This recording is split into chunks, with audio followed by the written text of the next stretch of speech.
কয়েকদিন থেকে সর্দি কাশির জন্য ভিডিও করা হয়নি, গলাটাও একদম বসে গেছে, কাশিও হচ্ছে, ওই জন্য ভিডিও করা হয়নি।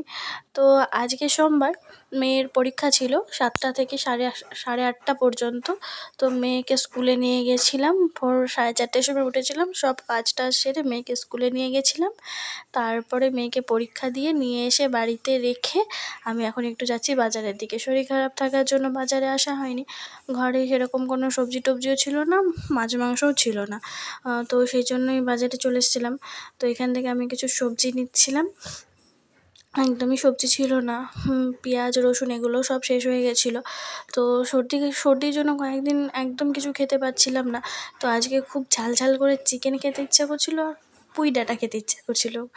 মানে পুঁই ডাঁটা, মানে চিংড়ি, তারপরে ওই কুমড়ো টুমড়ো দিয়ে একটা তরকারি হয়, মানে ওইটা খুব খেতে ইচ্ছা করছিলো।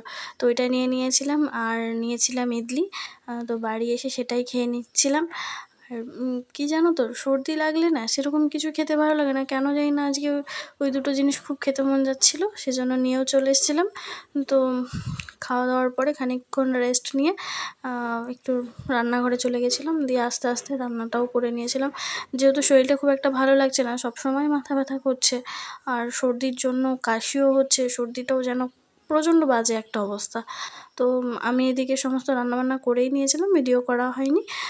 আলু ভাজা করেছিলাম, আর ওই পুঁই ডাঁটার ওই তরকারিটা করেছিলাম একটা, চিংড়ি মাছ দিয়ে, আর মাংস করেছিলাম, আর ভাত ছিল, আর চাটনি ছিল। তো এই ছিল। তারপরে বিকেলবেলা আমার একটা ফ্রেন্ড এসেছিলো, তো ওর মেয়ের স্কুলের কিছু কাজ দিয়েছিল, সেগুলো ও একা কীভাবে করবে বুঝতে পারছিল না, সেই জন্য আমাকে দুপুরবেলা ফোন করেছিল। তো আমি বললাম যে ঠিক আছে, তুই আমার বাড়িতে চলে আয়, আমরা দুজনে একসঙ্গে বসে করে নেব। তো তাই এসেছিলো, দিয়ে ও করে টোরে নিয়ে বাড়ি চলে গেল। এই তো এইটাই দিয়েছিল কাজ। তো আজকের মতো এখানেই রাখছি, টাটা।